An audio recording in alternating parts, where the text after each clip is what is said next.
Kur nis gjykimi i Hashim Thaqit në Hagë, gjykimi ndaj ish presidentit të Kosovës, Hashim Thaçi, për pengim të drejtësisë, do të nisë më 24 shkurt 2026, kanë njoftuar dhomat e specializuara të Kosovës me seli në Hagë. Përveç Thaçit, në këtë proces gjyqësor janë të përfshirë edhe 4 të akuzuar të tjerë, të cilët, sipas aktakuzës, dyshohet se kanë qenë pjesë e përpjekjeve për të ndikuar në dëshmitar të prokurorisë. Ky proces përbën një çështje të veçantë nga gjykimi kryesor për krime lufte dhe krime kundër njerëzimit, në të cilin Thaçi po përballet së bashku me ish-krerët e ushtrisë qeverimtare të Kosovës, YÇK, Kadri Veselin, Jakub Krasniqin dhe Recep Selimin, të akuzuarit dhe konfirmimi i aktakuzës. Aktakuza për pengim të drejtësisë ndaj Hashim Thaçit, ish ministrit të drejtësisë Hayrettin Kuçi, ish shefit të Agjencisë së Kosovës për Inteligjencë Bashkim Smakaj, ish kryetarit të komunës së Malishevës Isni Kilaj dhe Fadil Fazliut, është konfirmuar më 29 nëntor, ndërsa është bërë publike gjatë muajit dhjetor, sipas dhomave të specializuara. Të pandehurit dyshohet se kanë ndërmarrë veprime të koordinuara për të ndikuar në dëshmitë e dëshmitarëve të zyrës së prokurorit të specializuar, ZPS, në kuadër të çështjes penale që lidhet me krimet e pretenduara të luftës.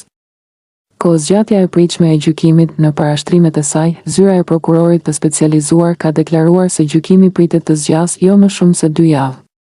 Prokuroria ka bërë të ditur se planifikon të thërrasë 3 dëshmitar, të cilët, sipas saj, do të dëshmojnë brenda 1 jave. Nga ana tjetër, ekipet mbrojtëse të pandehurve kanë shprehur shqetësime lidhur me kohëzgjatjen e hetimeve dhe mënyrën e zhvillimit të procedurave, duke argumentuar se prokuroria nuk mund të vazhdojë hetimet në afat të pacaktuar dhe se çështja duhet të shkojë drejt përfundimit procedural. Kërkesa e mbrojtjes së Thaçit. Avokatët e Hashim Thaçit kishin kërkuar që gjykimi për pengim të drejtësisë të niste në muajin mars 2026. Të dashur bashkëkombës dhe bashkëqytetarët e mi, motra dhe vëllezër të një gjuhe kudo që jeni, të çdo gjuhe dhe etnie këtu në Kosovë. Miq të nderuar, ju që i shërbeni shteteve mike në Prishtinë dhe të nderuar partnerë të çmuar ndërkombëtar. Gjatë kësaj jave, për 4 ditë rresht, kam kryer detyrimin tim qytetar dhe institucional për të paraqitur para prokurorëve në dhomat e specializuara në Hagë.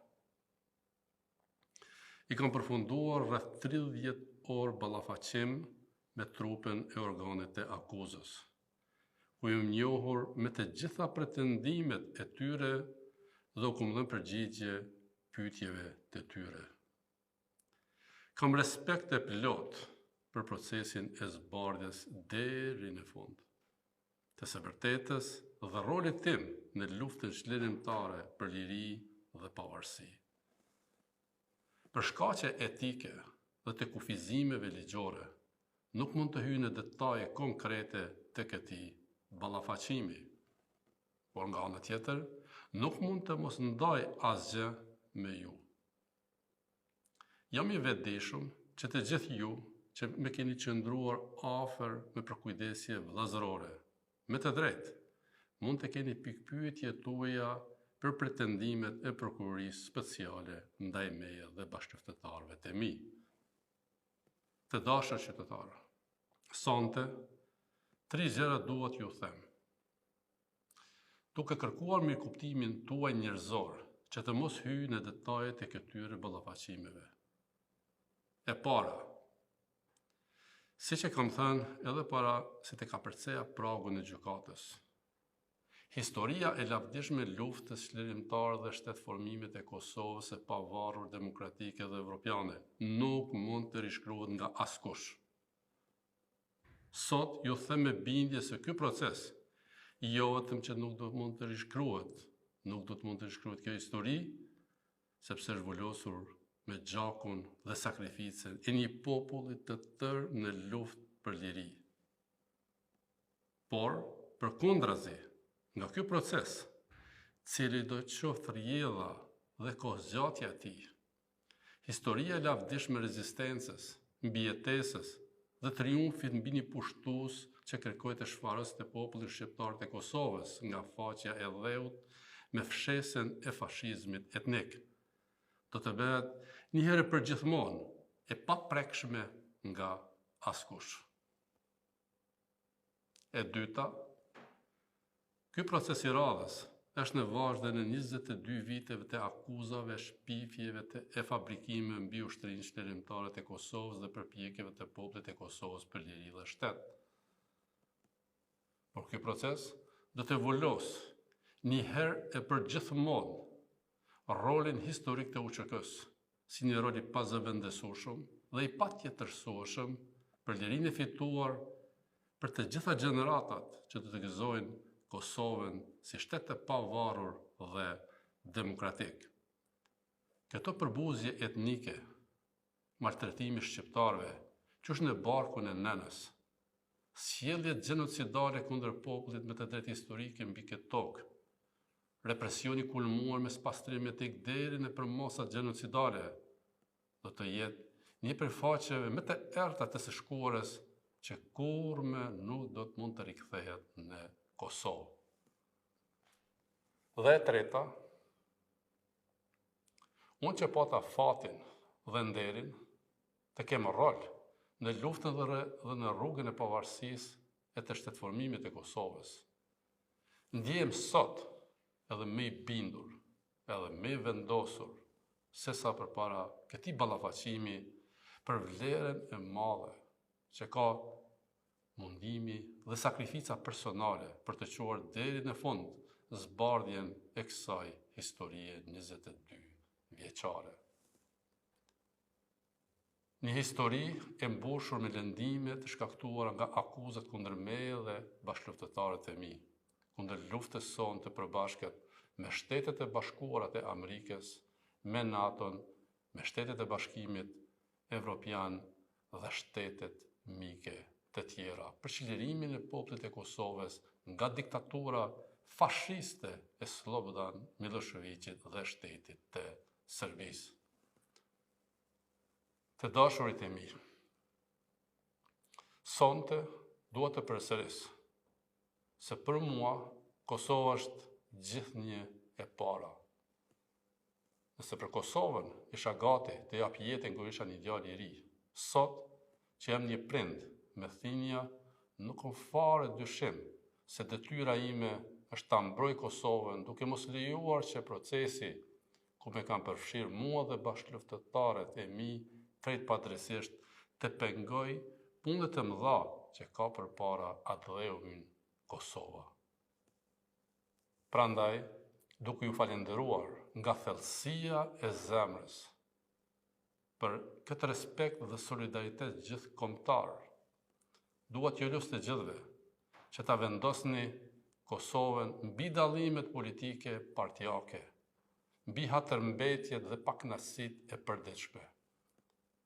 Kosova është një amanet që e kemi nga të parët tanë, nga rilindasit tanë, nga dëshmorët tanë, nga heronjët tanë, nga Hasan Prishtina, Shota dhe Azem Galica, nga Adem Jashari, Adem Demaçi dhe Ibrahim Rugova, e qindra e mira të tjerë, të cilët janë engjëjt mbrojtës të kësaj toke. Kosova është edhe vizion, është edhe borçi që ua kemi fëmijëve tanë dhe fëmijëve të fëmijëve tanë, atyre që po rritin në këtë vend, dhe atyre që do të lindin dhe jetojnë në këtë tokë që deshen të na mohojnë. Tokë të djegur dhe të përgjakur, ku ne të gjithë së bashku kemi detyrimin të ndërtojmë rrugën e bashkëjetesës demokratike dhe multietnike. Kështu e forcojmë demokracinë, rrisim mirëqenien, e forcojmë shtetin tonë, ndërtojmë urat e paqes së qëndrueshme mes vetit dhe fqinjeve tanë. Kosova sot ka nevojë më shumë se kurrë për dialog të civilizuar mes forcave politike, për stabilitet institucional, për qeverisje të mirë dhe unitet qytetar e politik. Veçanërisht në dialogun për njohjen e saj përfundimtare nga Serbia dhe nga krejt bota. Kosova sot duhet ta kultivoj shumëdhëshmërinë e mendimit dhe të jetoj me debatin e shëndetshëm mes qeverisë dhe opozitës. Por njëkohësisht, duhet i flasim botës me një zë dhe të zhvillojmë dialogun me Serbinë, me një unitet shëmbëllor çfarë kishim në Rambuje, në Vjenë dhe në Bruksel. Të nderuar bashkëqytetarë, unë dje isha një luftëtar në shërbim të Kosovës, ndërsa ju me keni dhënë gjithçka. Me keni besuar gjithçka që mund t'i jepet një njeriu në atë dheun e tij nga populli i tij. Për ndërtimin e Kosovës së re, Kosovës evropiane, atë dhe i gjithë qytetarëve të saj. Për ulëm respekt për besimin tuaj, u jam mirënjohës për gjithmonë. Unë nuk isha i përkryer, por gjithmonë jam munduar ta bëj me të mirën për atë dheun tim dhe për juve. Dua t'ju shtrëngoj dorën secilit nga ju, t'ju përqafoj të gjithëve dhe t'ju siguroj se do të dalë me çdo qelizë time të pastër si loti në fund të këtij rrugëtimi që vazhdon me ju dhe për ju. Ju faleminderit. Del të kjera që ku do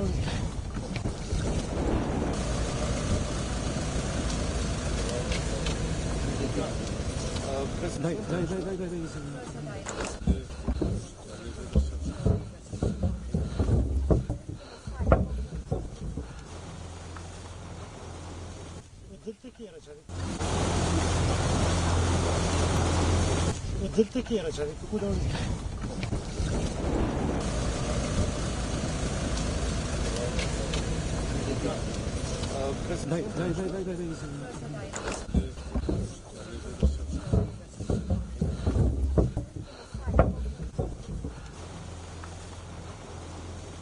Del të kjera që